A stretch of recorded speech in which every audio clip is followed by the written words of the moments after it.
What's going on, everyone? Welcome back to the farm. So on today's video we are going to be putting up the second paddock, and then we're going to show you guys exactly how much they have done to the very first paddock we put them in. And my plan for you guys next, after this is up, after we get these pigs moved, I'm actually going to do an accumulation series video, meaning I'm going to see how long it takes these pigs to clear out this paddock. We're going to measure around the paddock so we know exactly what size it is, and then we're going to see how long it takes these 6 pigs that are now about 100 pounds to clear land. Which, if this is your very first time to the channel, my name is Kevin Irwin. My wife and I live in Cedar Springs, Michigan, and we've got a 10-acre farm that we decided to start at the beginning of 2023.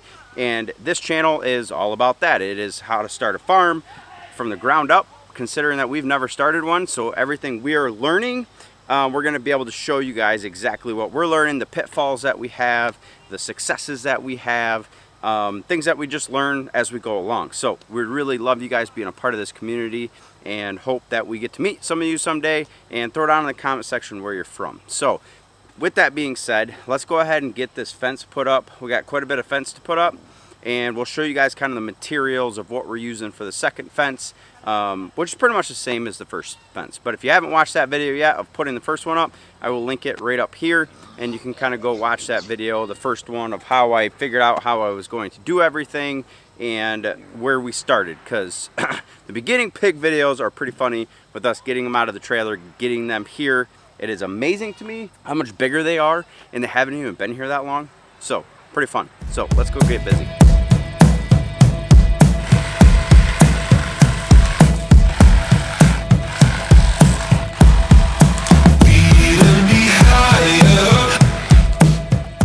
So I am seriously self-proclaiming this as the greatest farm tool of all, because this thing has gotten so much use out here clearing this land. You gotta get one.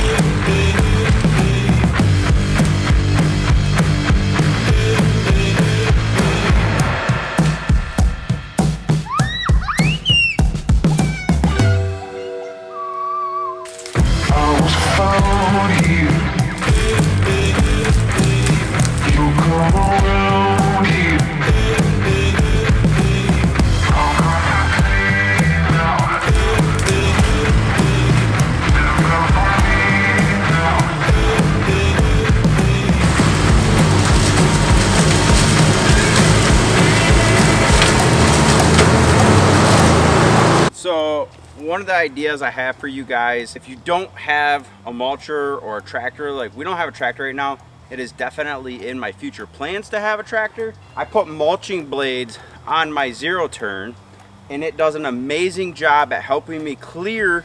It can't go through all like the heavy brush and the heavy sticks like a brush hogger could, but it does do a very good job of clearing all of these lanes for the fence. Now you don't even really need to use a regular lawn garden tractor. If you need to, you could use a push mower, whatever you need to do to be able to clear these lanes so your wire can get through, because you don't want a bunch of stuff laying on top of it. You want as clear of a path for your wire for your fence to go as possible. So you remember how I told you guys that I was going to let you in on the good and the bad, the mistakes and the stuff that worked? Well, I bought this thing a long time ago, way before we planned on having a farm, and I have used this thing so much on the farm.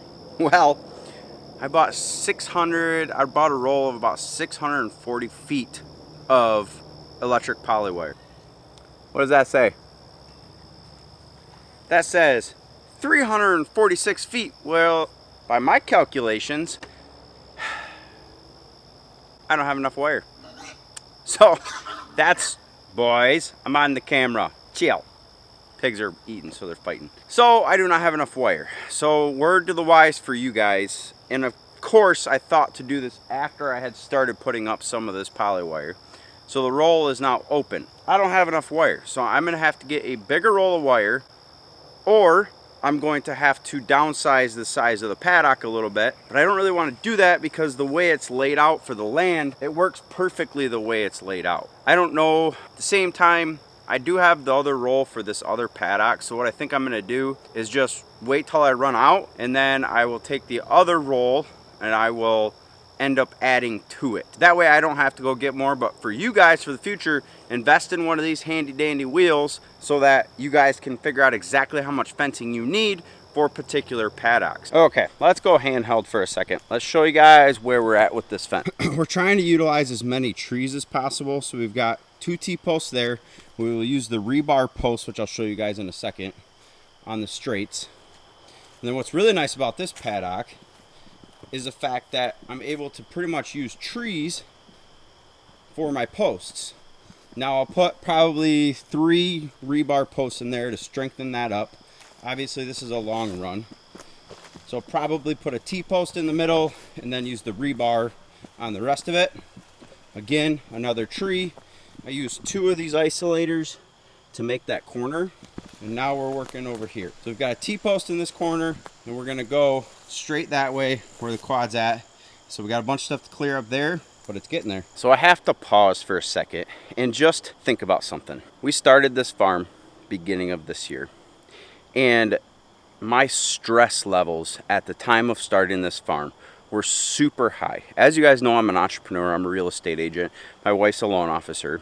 And being in entrepreneurship, being a real estate agent, we're 100% commission. If I don't sell a house, I don't make money. When interest rates went up last year at the end of at middle to end of the year, real estate paused like it normally would, and which is fine. But my stress levels went through the roof because I went from making really good money to all of a sudden. That's one thing with being a real estate agent or an entrepreneur. If you guys are entrepreneurs, or even heck, if you guys are just farming, you know that sometimes things are fantastic, and then sometimes you feel like you're poor. Well, we felt like that, and that really did something to my mental energy. And that's kind of one of the reasons why we started this, because I needed to keep busy no matter what, to keep my mind off things. And now this has turned into more of like a passion project, and I'm really enjoying this, and I'm busier than I've ever been. My business is back up, probably triple of what it was, and I'm growing this farm, getting more animals, doing more vegetables. We're looking at doing microgreens in the basement because it's getting ready to hit winter time, and I want to be able to grow stuff for the family during the winter time, so I'm looking into that. But my stress level is the lowest it's ever been, and I really do contribute it to doing the farm work, because you're outside, you're working with your hands, you're growing your mind because you're constantly having to think of exactly what you need to do, what you need to build, because obviously all of this stuff has to be built. Unless you buy a farm that's already done, everything has to be built. And that really stretches your mind. It really works on your problem solving skills. And there's times, you guys know on this channel, that I had to figure stuff out. And guess what? In the beginning, I'm like, oh my gosh, how am I gonna figure this out? And by the end of it, I had it figured out, and it felt fantastic. So anyways, just a little break just to kind of chit chat with you guys. What do you think? Have you guys had that similar experience when you started homesteading and farming? I would love to know. So all right, let's get back to the fence.